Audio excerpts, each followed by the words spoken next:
yaa dilay yaa saqarxiyey amniyaadka al-shabaab iyo ciidamada nisa marka ay isku dhex milmaan maxay tahay natiijada ka dhalata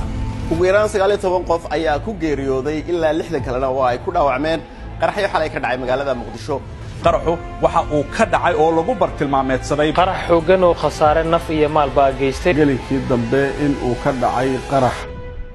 al-shabaab waxay hadda isticmaalayaan chemicals ka awood badan kuwii hore aaladaha laga sameeyay qaraxyada soo galitaanka dalka ay soo galaan oo fududaatay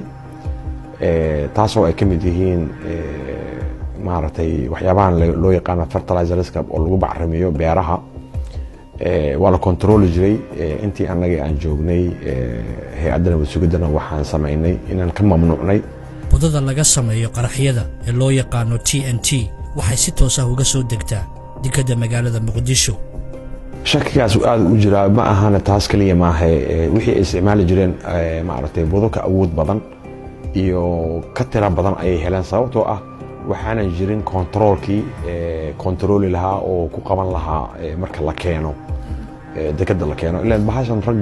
ragga keena haddaanan laga warqabin oo aanan maaragtay la baarin maxaan ku yiraahdaa waa fududaanaysaa inay u soo degto oo ay gaarto kooxda shabaab isla markaasna ay ku sameeyaan qaraxyada 8 bilood ah cadceed waxa ay soo baxaysay iyadoo ay qorshaysan tahay dilka sarkaal ka tirsan hay'adda nisa Saako Bu'aali iyo Boordobo dhammaan deegaanadaas waxaa lagu dilay ilaa 20 iyo sirdoonka qarsoon ee hay'adda nisa general wuxuu meeshii ka soo buuxiyay nisa nimankii amniyaadka ee al-shabaab u shaqeynayay taasoo khalkhal badan gelisay oo maanta aan la kala ogeyn cidda al-shabaab iyo cidda nisa oo dadkii iyo siyaasiyiintiiba ay runtii cabsi xad dhaaf soo gashay September 22keedii 2018 Aamina Xuseen oo ka tirsanay darcadda hay'adda nisa ayaa lagu dhex toogtay fasalkii ay xiisadda ku qaadanaysay yaa farta ku soo fiiqay Aamina muddo Cabdalla oo ahaa taliye ku-xigeenkii hay'adda nisa qoraal uu la wadaagay madaxweynaha Soomaaliya ayuu uga digay in xubno al-shabaab ah uu Fahad Yaasiin ka shaqaalaysiiyay hay'adaha dawladda balse Fahad Yaasiin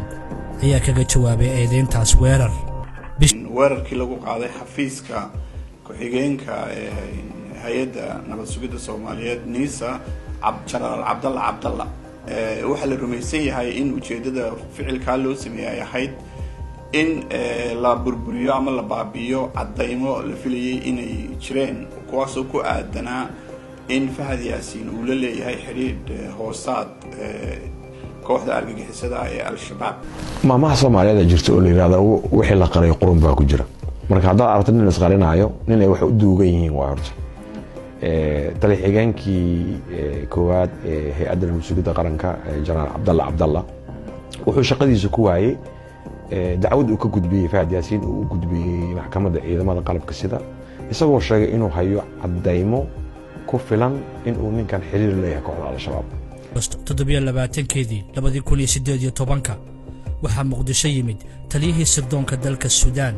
Saalax Cabdalla Goosh waa 10 maalmood kadib markii uu madaxa ka noqday hay'adda nisa Fahad Yaasiin Saalax Goosh hadda waa baxsad ku eedeysan hawlo argagixisnimo iyo dambiye kale oo ka dhacay dalka Suudaan European Union gacmo kala baxay Ingiriisku gacmo kala baxay Mareykanku nisa waa kala baxay gacanta waxba ugu hararay oo waxa ugu harar daroonkan ay ka kicinayaan hadda waxa gacanta ku qabtay qadar Fahad Yaasiin iyo Saalax Goosh oo labaduba ku ximahan jawaabahooga si aan u helno waxaan booqanay magaalooyin iyo dalal kala duwan waxaan raadinay xog dhameystiran iyo macluumaad bulshada ka qarsoon waxaan waraysan rurin iyo baaris aanu sameynay ayaa sal u ah filimkan gaaban ee soo socda oo aan ku eegayno isku milanka al-shabaab iyo hay'adda nisa